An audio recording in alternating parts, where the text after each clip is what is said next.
topic I love talking about. It's where do we go next as Agilists? What do we do with all the experience and the titles that we've worked so hard to develop? Because the market has really changed. And so if you're on the cusp of having a contract up for renewal, or maybe you've been laid off, or you're about to be laid off, or your job is changing, you'd like to move up, you'd like to enhance your career, you've been at the same place for a little while, the problem is the same. I'm an Agile coach, I'm a Scrum Master. People are not hiring Agile coaches or Scrum Masters, so what do you do? My name's Chris Williams, host of the Badass Agile podcast since 2017. I specialize in bringing elite team skills that help leaders, especially those in the Agile space, perform better by delivering better results, by doing the things that work. Rather than focusing on the framework excellence, we focus on the people excellence and the inner excellence that makes for a great leader that inspires teams and helps them hit their goals. And I'm pivoting too, by the way. I'm kind of moving out of what I've been doing for the last decade or more and into new things. More about that in the next video. But let's talk about our industry at large. So there's no more Agile coach positions. Why did this happen? What do we do about it? I've spoken many times about how, to an extent, we've blown trust in the industry. We did Agile things. We set ourselves up as coaches. We made a promise. In the back of their heads, I know for a fact that organizations, no matter what we said, heard better, faster, cheaper. And we weren't able to deliver that many times. We weren't able to deliver that, because sometimes it's just the wrong thing to do. And when you try to do things that don't fit, don't work, they end up breaking and not working. And that changes the way people perceive what you do. But also there were times when the executive or leadership of the organizations we worked for didn't fully understand what we do and the value that we add. So there's elements of broken trust there. There's also elements of this having been very in vogue for a quarter century, and we've kind of timed out a bit. People are waiting for the next big thing, in much the same way that waterfall and all of its methods, like, what did we see? Rational, for example, the different methods of project and scope management, especially for software or technology projects, they came and went, and people have lost interest in Agile. They're waiting for the next big thing. And for the past 3 years, AI has been the next big thing. And guess what it's promising? Better, faster, cheaper. Are we in for the same kind of surprise? Maybe. But big enterprise in the world at large tends not to learn their lessons well. So even if there is a massive failure, AI is just not ready for prime time. It's not going anywhere, but we know that it's got some hiccups and some bumps, and it's evolving as it settles. We're trying to find a home for it, find a place for it. We're trying to uncover all the rules and the right steps and the wrong steps. So will there be boo-boos there? Of course there will be. Will it mean that AI is no longer a concern in 3 years? No, not at all. It just means that we're going to have to wait patiently to see what it really does and where it really adds value. But while everyone is so engrossed in AI, Agile's kind of fallen off the radar in a way. It's no longer the popular kid. So what do you do? Well, first of all, is Agile dead? The things that make Agile great for organizations, or potentially great, they're never going anywhere. In fact, I think the Agile coach role, which is really the one that's been disappeared, I think it's the more important one, because I think coaching humans into working in ways, for example, teaching people to embrace failure. That's counter to what they have been trained, to what they believe. It's highly uncomfortable for people. For Agile to work, you have to be okay with failure. Otherwise, you'll keep prepping and writing and certifying and signing off and double thinking all of your spec, all of your requirements and architectures. You'll double think everything, because the last thing you want is for it not to work. For Agile to work well, we have to really want things not to work so we can find out what will in a way that's empirical and provable. And some folks just ain't comfy with that. Teaching people how to overcome that is, to me, the most important thing an Agile coach does. But the industry doesn't really see it that way right now, and that's okay. What that means is that the most important things that we do are still the most important things. I think what blew us up a bit is scale. Agile lends itself well, and it says right, I believe in the manifesto or the Agile principles, that it's designed for small teams. And even Scrum says the exact same thing, that this is not meant for highly complex software projects that span multiple departments and hundreds of people. It falls apart. And in order to keep it stapled together, what do? We introduce more process. We introduce more procedures, more framework. That's where things like SAFe and other scaling frameworks come in, and that's why they feel like more meetings, more process, and that's why they're slow and really don't have a better success rate and certainly don't have better speed than what we had before. So I think that there are a couple of areas where as Agilists, we should think about going next. Just be prepared.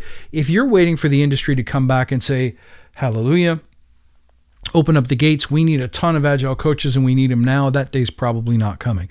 Here's what I would do next. If I was looking to sustain and leverage the investment I'd made in my career, my knowledge, and so on, so that I can keep being valuable in the marketplace. Number one, I think with all the AI stuff that's happening, they're going to need help implementing it. One thing is for sure, a couple of things are for sure.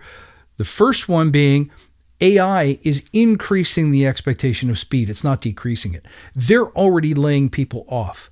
In fact, I read somewhere today on LinkedIn that the number one reason supporting or justifying recent layoffs, something like it was an overwhelming number, like over 50%, has been AI. We don't need you anymore. We have robots that can do that. That's ill-advised. That's not proven. In fact, we should be skeptical because we know there's certain cases where it doesn't work. And by the way, what happened to that? Do you remember in the early days of Agile, one of the big things that I used to do is evaluate projects to see, are these Agile capable, or are they not? And we had certain criteria, if you will. If you're trying to do a highly complex problem, or if you're trying to do something that is very repeatable with very little experimentation, if you're trying to do it with big teams with a lot of closed mindset people, you should probably wait. That went away. Came like just put an Agile sticker on everything. If you're doing projects, just get your budget set up, figure out what your scope is, slap a Scrum Master in there, and if they don't deliver things in 6 months, fire them. That was doomed to fail and not the good kind of failure. So where was I going with that? I think what I wanted to express there is that we have lost the ability to discern good ideas from bad ideas, and implementing AI wholesale and firing people before we've tested or proven that this won't make life worse for the company. We haven't done that hard thinking yet. And I think it's around the corner, but we haven't done it yet.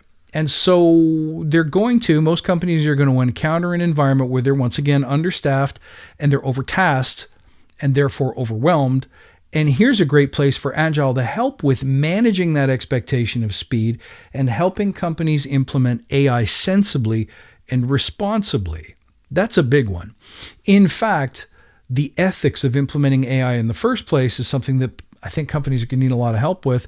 And I think that's something that Agile coaches may be well positioned to help with.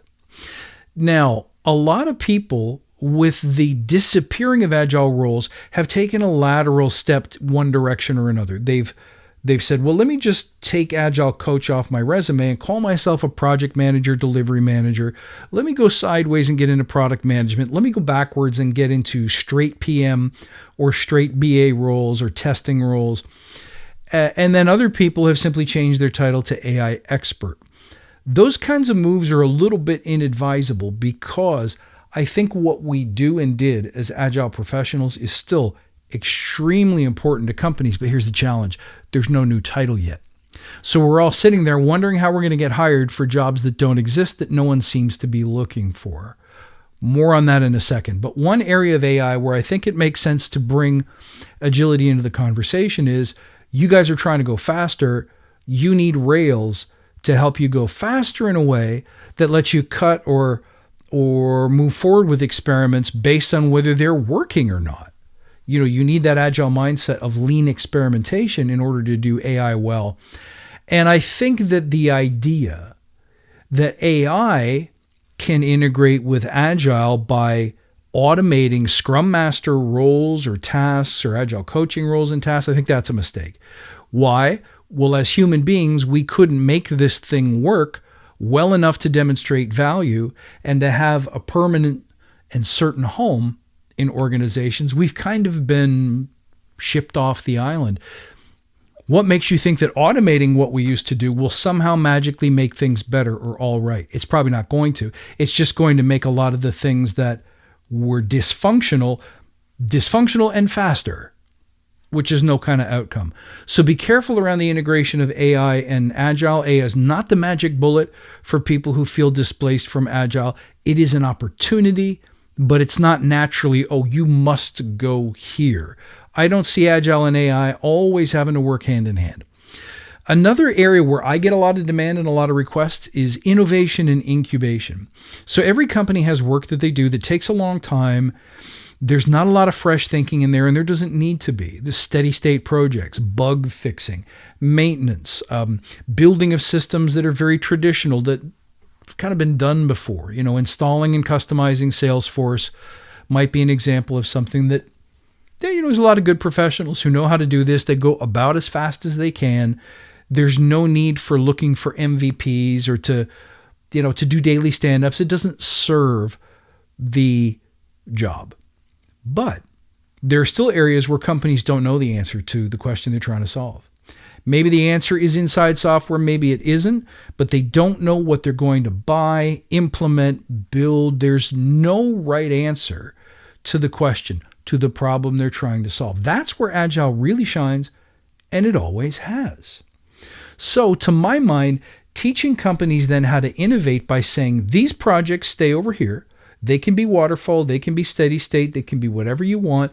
But if we're going to do Agile, we should do them on small, tactical, experimental projects that prove or disprove an outcome very quickly. This is more lean than it is Scrum, although you can certainly use Scrum processes to manage the work or facilitate the work.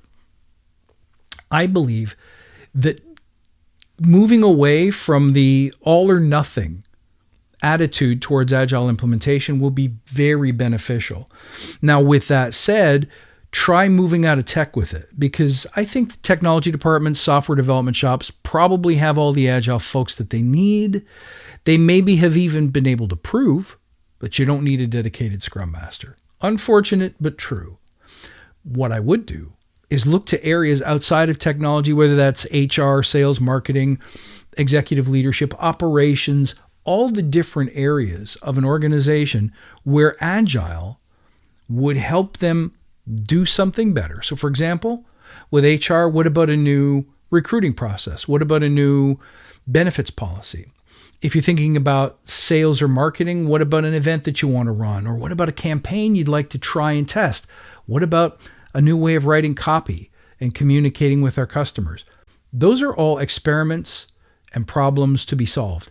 Those folks usually know very little about agility.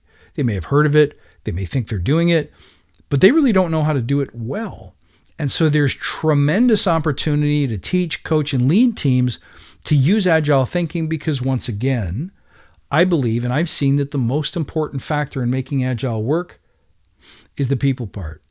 And so helping them deal with the people part and giving them small rails for very small teams to help them be successful using Agile principles and frameworks like Scrum, like Lean, like Kanban is massively, massively lucrative. I know some people who've been through Forge Genesis, for example, who are working in areas where Agile has never been used before. And I won't give away the surprise and tell you what it is, just from a privacy or confidentiality standpoint. But think of maybe the trades, for example. Could we bring Kanban into the trades so that they can visualize work better? They can understand how teams can collaborate, when there are dependencies that we need to highlight, where are we leaking time and energy, where do we have people standing around doing nothing? A lot of times Kanban can really help with seeing what's going on and optimizing their flow. That's magic right now. There are a lot of departments that they're not pretending to be AI ready. They may never want to get into AI. Maybe it just doesn't fit them, but they want to work better. And they have no clue how to deploy Agile for their benefit. They're not paying attention to what we've been doing in software for the past 2 decades. So when you come in and show them, they're in. That's a very lucrative area as well. So Agile outside of tech, try any area. It really doesn't matter where in the business you want to go. If there are problems that they can't solve and they need to experiment and test with different ways of working, there's a chance that Agile will be a great fit for them. Then there's just the general need inside large organizations to support outcomes better. A lot of times we do work. What are we working on? What projects are funded? Okay, what's my role? What do I do on Monday? What do I do on Tuesday? But we fail to focus on the outcome we're trying to deliver. So they have nothing to measure themselves against, to check their progress. They have no way of knowing if this investment was a good investment. As Agilists, we should understand that all the work that we do is of no value if it doesn't map back to outcomes that the company's trying to reach. Maybe they're trying to increase their user base. Maybe they're trying to increase wallet share amongst that user base. Maybe they're trying to reduce churn or reduce the cost of getting a new customer. These are all problems that businesses always struggle to solve. And if we can help them solve them, we are valuable. So by focusing on those outcomes for businesses and using agile experiments to get them there, we have an in to some of the language and the conversations that are happening everywhere in organizations right now, which is how do we prove ROI on the money that we've spent? That's their biggest challenge. If you don't want to be faced with layoff, shrink, cut costs, then at some point we have to say, well, we can't cut this because this provides value. But if we can't demonstrate the value that our work provides, then how's the executive supposed to know whether they should start, stop, or continue? And so Agilists can really help them map outcomes to the work that we're doing so that the value is clear and demonstratable. That's a really big area for organizations too. The bottom line is, I think Agile is still as relevant as ever, but it is more helpful in small, medium organizations that have never seen it, that have a better chance of doing it right more quickly, and are willing to take more risks. One of the big problems with large organizations, they're wonderful. They have boundless money. They have budgets to work on really cool, high-profile tasks and projects. But, at the end of the day, we get right back to that human problem. Large organizations seek certainty and safety. And when you seek certainty and safety, you are flying in the face of the Agile principles and Agile's ability to help. So I would say if you are looking right now, your biggest challenge is going to be the fact that nobody knows which title you should put on your resume. There probably isn't one, and it's going to take a while to find one. So what's required of you then is more having conversations, less saying, oh, there's a job with my title on it. I'll submit a resume with the same job title on it, and maybe I'll get the job. Well, the problem is there are no job postings with our old title on it. That's going to be a problem. So what do? Have more conversations. I'll talk more about this later. I talk about this in Forge Genesis all the time. And I know what works, but what doesn't work, the throwing of resumes into a pile, you can't keep doing that. You need to focus on having conversations. Start with people you know, people who trust you, or people who you know by looking at their online profiles, what they say on social media, what they talk about on LinkedIn, who is looking to solve problems that Agile can really support. This requires you do some research, you do some reading, and you introduce yourself to some people that maybe you don't know. It's hard work, there is no question. But there's a great saying that I love, don't wish it were easier, wish you were better. It is time for you to upskill, not in Agile. You already know enough about Agile. It's time for you to upskill in one important area, which is how do I meet new people, hear about what their needs are, their problems are, and find ways to offer solutions that would help them grow as individuals, grow in terms of their career, grow their business by improving their metrics or outcomes. So these are some areas where I see tons of opportunity. I get tons of requests and calls to help coach, train, or otherwise consult in these areas. So the demand isn't gone, but it has changed its name. And that's a really challenging problem. We no longer have an easy definition of what we do. And if I ask you, what is it you do? You say, I'm an Agile coach. You can't say that anymore. Nobody's buying Agile coaches. So you have to figure out what it is you're going to do. Are you going to help companies accelerate their AI implementation? Are you going to help them innovate better or faster? Those are the kinds of things we need to say now, not I'm a Scrum master, Scrum expert, Agile coach. Those words aren't flying right now. That's the simple reality. That's the shift you have to make. It shouldn't be the lateral moves, slipping back into positions that you don't want, doing jobs that you don't really care about. If you love Agile, if you really love Agile, there's still demand for you out there. I hope this helps. I hope this helps picture what your next move might be, or start thinking about how you can move in sideways into roles that are inaccessible to people who are just doing a search for Agile Coach on LinkedIn or Indeed.com. If you want to reach me, you can leave a comment down below. Let me know what you're working on, what you're struggling with, where you've seen demand for Agile, things that would help others in this community. And if you have a question, you can always leave it in the comments or reach out at chris@badassagile.com. See you in the next one.